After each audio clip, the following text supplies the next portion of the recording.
আগামীকাল ডাকসু নির্বাচন হতে যাচ্ছে। এই নির্বাচনে ঢাকা ইউনিভার্সিটির স্টুডেন্টরা ভোট দেবেন এবং আমি এই প্রশ্ন এই ইউনিভার্সিটির রাজনীতি এবং সমাজ সচেতন স্টুডেন্টদের সামনে করতে চাই। ফ্যাসিস্ট ছাত্র শিবিরকে তারা ভোট দিয়ে অনেকগুলো পদে বিজয়ী করবেন কিনা। ফ্যাসিস্ট শব্দটা আমি জেনে শুনে বুঝে উচ্চারণ করেছি, সে ব্যাখ্যায় আসবো আমি। গতকালই একটা ভিডিওতে আমি আসলে বলার চেষ্টা করেছি কেন ছাত্র শিবিরকে ভোটে পরাস্ত করতে হবে, জায়গাটা খুব জরুরি। জামায়াতে ইসলামী এবং ছাত্র শিবিরের রাজনীতি করার অধিকার, পূর্ণ অধিকার নিয়ে সেই রাজনীতি করার অধিকার বাংলাদেশে আছে। দীর্ঘদিন তাদেরকে সেই অধিকার বঞ্চিত করার চেষ্টা করা হয়েছে। সেই লড়াইয়ে আমি বছরের পর বছর কথা বলেছি শেখ হাসিনার সময়, আমি এখনো বলবো, ভবিষ্যতেও বলবো। কিন্তু আমি জামায়াতে ইসলামী বা ছাত্র শিবিরের, এই ক্ষেত্রে ছাত্র শিবিরকে পরাস্ত করার কথা বলেছি রাজনৈতিকভাবে, যেটা গণতান্ত্রিক চৌহদ্দির মধ্যে, গণতান্ত্রিক বিধি ব্যবস্থার মধ্যে খুবই অ্যাকসেপ্টেড কথা।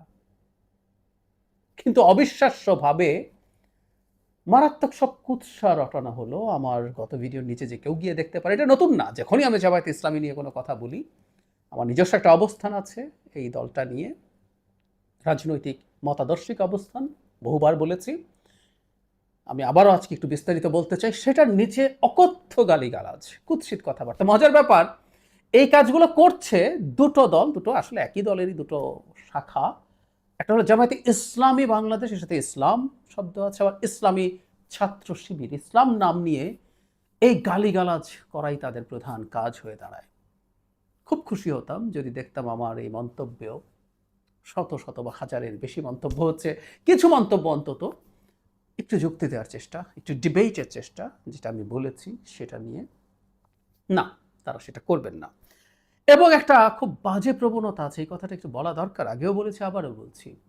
জামায়াতে ইসলামের বিরুদ্ধে কথা বলা মানেই কেউ ইসলাম বিদ্বেষী, মানে এই ট্যাগ করে দিলে কারো মুখ বন্ধ করে দেওয়া যায়, কারণ ইসলাম বিদ্বেষী বললে সেই মানুষটাকে, আবারও বলছি, বাংলাদেশে হত্যাযোগ্য করে তোলা যায়। একসময় যেমন জামায়াতকে জামায়াত বা শিবির ট্যাগ দিয়ে মেরে ফেলা যেত, আবরার ফাহাদকে যেমন মেরে ফেলা হয়েছিল, বিশ্বজিৎকে যেমন কুপিয়ে হত্যা করা হয়েছিল, আমরা এসব ট্যাগিং এর বিরুদ্ধে কথা বলেছি। মজার ব্যাপার, পুরস্কার পাচ্ছি এইভাবে।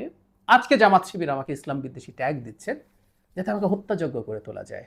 মজার ব্যাপার, আবারও বলছি, প্রচুর মজা, জাহেদকে পাওয়া যায়, তাকে কুপিয়ে মেরে ফেলা বা কোনোভাবে আক্রান্ত করার, চক্রান্ত করা যায়, কারণ সে দুর্বল, তার অনেক বড় কোনো শক্তি নাই যে পাল্টা কিছু করবে। না হলে আমি যদি বলি হেফাজতে ইসলামের আমিরকে ইসলাম বিদ্বেষী ট্যাগ দেয়া হয় না কেন, তার বিরুদ্ধে কথা বলেন না কেন? আমি একটু, এই কয়েকদিন আগেই খুবই বিখ্যাত একটা উক্তি ছিল, 5 অগস্ট ফটিকছড়িতে হেফাজতে ইসলাম বাংলাদেশের আমির আল্লামা শাহ মুহিবুল্লাহ বাবুনগরী বলেছেন, জামায়াতে ইসলাম একটি ভণ্ড ইসলামিক দল, সহিহ ইসলামী দল নয়। তারা মদিনার ইসলাম নয়, বরং মওদুদির ইসলাম কায়েম করতে চায়। মওদুদির মতাদর্শ অনুসরণ করলে ঈমান থাকবে না। আমি আবারও পড়ি, জামায়াতে ইসলাম একটি ভণ্ড ইসলামী দল, সহিহ ইসলামী দল নয়।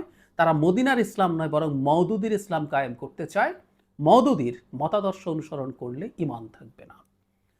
অত্যন্ত কঠোর মন্তব্য আছে চরমোনাইয়ের পীরদের, মানে ইসলামের জন্য জামায়াতের চাইতে বড় কোনো শত্রু নাই ধরনের কথাবার্তা।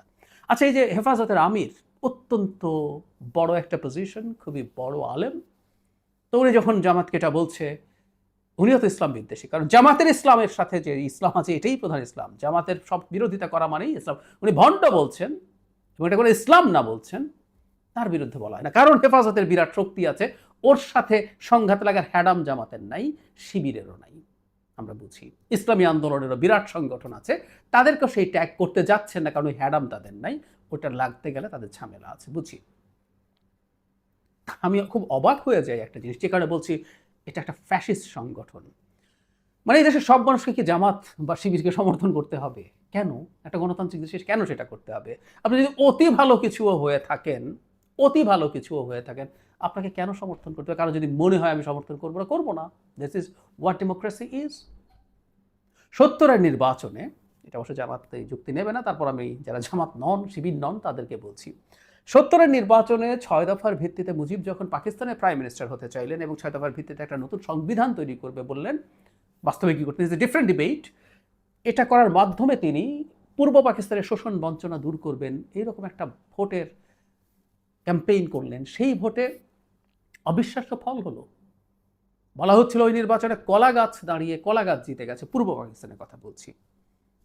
পূর্ব পাকিস্তানের একটা বা দুটো বাদে প্রত্যেকটা সিট শুধুমাত্র পূর্ব পাকিস্তানের সিট পেয়েই রীতিমতো সংখ্যাগরিষ্ঠ হয়ে গেছে শেখ মুজিবুর রহমানের দল আওয়ামী লীগ। সেই নির্বাচনে পপুলার ভোটের ৭৪% পেয়েছিল আওয়ামী লীগ, ২৬%, মানে মোর দেন 1/4 নৌকাকে ভোট দেয় নাই। মুজিবের মতো ওই সময় জনপ্রিয় নেতা খুব কম ছিলেন, কিন্তু 1/4 অফ দ্য পিপল তার এই ন্যারেটিভ গ্রহণ করে নাই, ভোট দেয় নাই।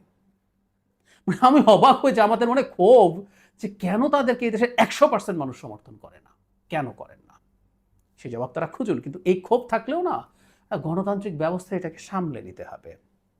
তারা অতি ভালো, তারা সৎলোক, তারা সৎলোকের শাসন চান, সৎলোকের শাসন কায়েম করবেন, তারা দুর্নীতি করবেন না। তারা ২০০১ থেকে ৬ দুজন মন্ত্রী ছিল, তারা ক্যাম্পেইন করার চেষ্টা করেন যে এনারা দুর্নীতি করেন নাই, যা যা আছে সব সব করেন। এরপরও যদি মানুষ মনে করে আমি আপনাদেরকে ভোট দেব না, আমি চাঁদাবাজ বা টেম্পো স্ট্যান্ড দখলকারীকে ভোট দেব, এটা মেনে নিতে হবে। এটা না মেনে নিয়ে আমি ভালো, এই ভালো তোমাকে আমি চাপিয়ে দেব, এটা ফ্যাসিজম। একটু সংজ্ঞা টঙ্গা জামাতে বাসি বিগের পড়ে নিতে হবে ফ্যাসিজম কাকে বলে। সুতরাং তারা যে আচরণগুলো করেন সেগুলো যখন একটা গণতান্ত্রিক ব্যবস্থায় করেন, সেই ব্যাপারে যাতে একটু রেস্ট্রিক্ট করতে পারেন নিজকে পারেন। মুসলিনের সময় বা হিটলারের সময় কি হয়েছিল, হিটলারের নাজি পার্টি কি করেছিল, কেন তারা শ্রেষ্ঠ, কেন তাদের মতবাদ শ্রেষ্ঠ, সেটা এবার চাপিয়ে দিতে হবে। চাপিয়ে দেওয়া মানেই হচ্ছে ফ্যাসিজম। ইভেন একটা তথাকথিত, যদি আমরা তর্কের খাতিরেও ধরে নিই, করে একটা ভালো মতাদর্শ, আবারও বলছি, তারা বলবেন হ্যাঁ আমাদেরটা তো শ্রেষ্ঠ মতাদর্শ ইসলাম। আমি তো দেখছি হেফাজতে ইসলামের মতো বিরাট সংগঠন, জাহিদের ধর্মর জ্ঞান নাই যথেষ্ট, তাই জাহিদ বোঝে না বলতে পারেন। তো মহিবুল্লাহ বাবুনগরী, ওনাকে একটু খারিজ করেন দেখি। উনিও তো বলছেন আপনার ইসলাম না, আপনি ভণ্ড, একদম স্পষ্টভাবে এটা মদিনার ইসলাম না, এটা মাওদুদের ইসলাম, এটা করলে ইমান থাকবে না বলছেন। মানে উনি আপনাদেরকে বেঈমান বলছেন যারা জামাত এবং শিবির করেন, তাদের মতাদর্শে বিশ্বাস করেন, আপনারা বেঈমান বলছেন আপনাদেরকে। কিছু একটু করুন, বলছি করবেন না। সো আপনি যেটা ইসলামের নাম নিয়ে সামনে এনে যখন এটা নিয়ে কথা বলা হবে, এটা নিয়ে যখন এত গায়ে লেগে যায়, তাহলে গণতান্ত্রিক ব্যবস্থা আপনি কাজ করতে পারেন না আসলে। একসময় আপনারা বিপ্লবের কথা বলতেন, আমরা যখন কলেজে পড়ে, আমি সেই কলেজে বলেছি, আমি শিবির দেখেছি, তখন স্লোগান হতো বিপ্লব, ইসলামী বিপ্লব। এখন আবার তা বলছেন না। একটু বিপ্লব করে আপনারা এটা জায়েজ করুন, না হয় গণতান্ত্রিক ব্যবস্থার মধ্যে থেকে গণতান্ত্রিক ব্যবস্থার মতো করে চলতে হবে। আমি গালিগালাজ নিয়ে সমস্যা দেখি না, তারা টেরও পান না সম্ভবত, যেটার মাধ্যমে তারা তাদেরকে কত নিচে নামিয়ে আনেন। যে দলটা ইসলামী ছাত্র শিবির বা জামায়াতে ইসলামী, ইসলাম নিয়ে মানুষকে গালিগালাজ করেন, সেই দল আসলে আদৌ ইসলামের আশপাশে আছে কিনা এর মাধ্যমে এই প্রমাণ দিয়ে দেন, এতে কোনো সন্দেহের কিছু নাই। এই দলটা ফ্যাসিস্ট, এই দলটা ফ্যাসিস্ট আচরণ করবে। আমরা এক ফ্যাসিস্ট সরিয়েছি, আরেক ফ্যাসিস্ট সুন্দর একটা সফটার অ্যাটিটিউড সামনে রেখে আসলেই বিশ্বাস করতে হবে তা না। ক্ষমতায় যাওয়ার আগে ফ্যাসিস্টরা এই রকম আচরণই করে, আসলে মানুষকে ভোলানোর চেষ্টা করে, ভুলিয়ে ক্ষমতায় যাওয়ার চেষ্টা করে, এবং একবার ক্ষমতায় যদি যেতে পারে, তখন সে তার আসল চেহারা মানুষের সামনে প্রকাশ করে দেয়। এই ঘটনা তারা করছেন, এই ঘটনা তারা ঘটাচ্ছেন। সুতরাং ঢাকা ইউনিভার্সিটির স্টুডেন্টদের মনে রাখতে হবে, আবারও বলছি, এটা একটা মতাদর্শিক লড়াই।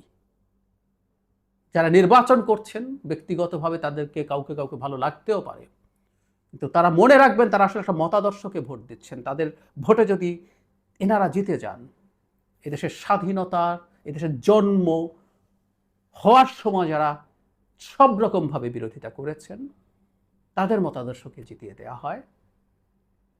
এবং ইসলামের নামে একটা কথা মনে রাখতে হবে, ইসলাম আর ইসলামিজম একই জিনিস না, হিন্দু ধর্ম এবং হিন্দুত্ববাদ একই জিনিস না। অথচ আমাদের সামনে জামাত এটা পোট্রে করার চেষ্টা করে জামাতের ইসলামী ইসলাম না, দুটো দুই জিনিস। পলিটিক্যালি যখন কোনো কিছুকে ব্যবহার করা হয় সেটা ভিন্ন জিনিস হয়ে যায়। আবার পলিটিক্যালিও যদি করতে চানও কেউ, যেমন ইসলামী আন্দোলনও তাদের পলিটিক্যালি ইসলামকে ব্যবহার করতে চান, তারাও তো জামাতকে বলছে নাকি, আমি বলছি না তারাই সঠিক বলছেন। তো তাহলে নিজেকে যে এত কিছু সঠিক মনে করা এবং সেটার উপরে ভিত্তি করে অন্যদেরকে ইসলাম বিদ্বেষী বলে ফেলা, এগুলো ফ্যাসিস্ট আচরণ। তারা করছেন এবং ঢাকা ইউনিভার্সিটির স্টুডেন্টদের মনে রাখতে হবে, খুব ভালোভাবে মনে রাখতে হবে, একটা উদার গণতান্ত্রিক পরিবেশ যেটা তাদের ওখানে আছে এবং বাংলাদেশের এক ধরনের রিফ্লেকশন ওই ইউনিভার্সিটিতে থাকে, সেই জায়গায় তাদেরকে তারা হতে দেবেন কিনা, আসতে দেবেন কিনা।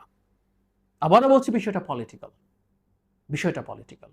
রাজনৈতিক বয়ানের মাধ্যমে, ভোটের মাধ্যমেই জামায়াত এবং শিবিরকে পরাস্ত করার কথা বলছি।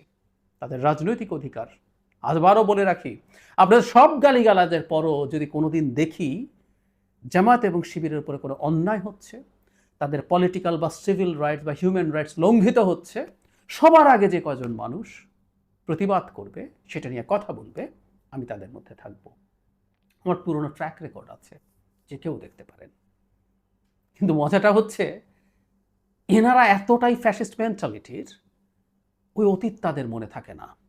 তাদের এখন কিছুটা ক্ষমতা হয়েছে মনে করছেন, তাদের একটা ইলিউশন তৈরি হয়েছে, তাদের বিরাট সমর্থন হয়েছে, বিরাট হ্যাডাম হয়েছে। সুতরাং এখন তার বিরুদ্ধে আর কথা বলা যাবে না, যৌক্তিক আলোচনা করা যাবে না। গালিগালাজ দূরেই থাকুক, যৌক্তিক আলোচনা করা যাবে না, করলেই তাকে গালিগালাজ করতে হবে। এবং গালিগালাজে যেটা বারবার বলছি, একটা ভয়ঙ্কর কাজ তারা করেন, ইসলাম বিদ্বেষী ট্যাগ দেন।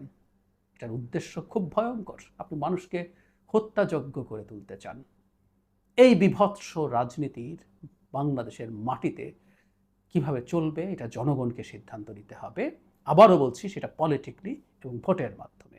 আমি বিশ্বাস করি, আমি আশা করি, ঢাকা ইউনিভার্সিটির স্টুডেন্টরা যারা ভোট দিতে চান নাই, তারা ভোট দিতে যাবেন, যত বেশি সম্ভব যাবেন, বিশেষ করে নারীরা যাবেন।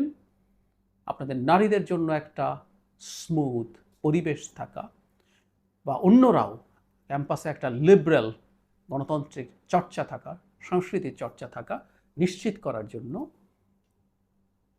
ছাত্র শিবিরকে পরাজিত করতে হবে। বাকি যারা আছে যে কারোর মধ্য থেকে বেছে নেন। আমি গতদিন ভিডিওতে বলেছি, এরা প্রত্যেকে এক একজন অসাধারণ ছেলে মেয়ে। শেখ হাসিনার বিরুদ্ধে দীর্ঘ লড়াই করেছেন এবং জুলাই আগস্টেও রাস্তায় দাঁড়িয়ে লড়াই করেছেন, এটাকে আমরা চিনি। আর শিবিরের কে ভেতর থেকে কি করেছেন, এই জুলাই আগস্টেও চেহারা দেখাতে পারেন নাই, তাদেরকে ভোট দিয়ে জেতানোর চিন্তা করছেন। আর যারা টেস্টেড, যারা জীবনের ঝুঁকি নিয়ে চেহারা দেখিয়ে নামিয়েছে, শেখ হাসিনা থেকে গেলে এদের প্রত্যেকের খবর হয়ে যেত। জাস্ট এদের মধ্যে থেকে যে কোনো একজনকে বেছে নিন। আশা করি ঢাকা ইউনিভার্সিটির স্টুডেন্টরা হয়তো অনেকে সিদ্ধান্ত নিয়ে ফেলেছেন, তেমন কোনো নতুন করে কিছু হবার নয়, কিন্তু যারা অন্তত ভোট না দেওয়ার চিন্তা করেছেন, তারা ভোট দিতে চান। এবং ভোট দেওয়ার ক্ষেত্রে আমার কথাগুলো গ্রহণ করতেই হবে তা বলছি না, বিবেচনায় রাখুন, চিন্তা করুন, বা যারা সিদ্ধান্ত নিয়েছেন তাদেরকেও যদি শুনে থাকেন, তারা চিন্তা করুন, বিবেচনা করুন, তারপর সিদ্ধান্ত নিন।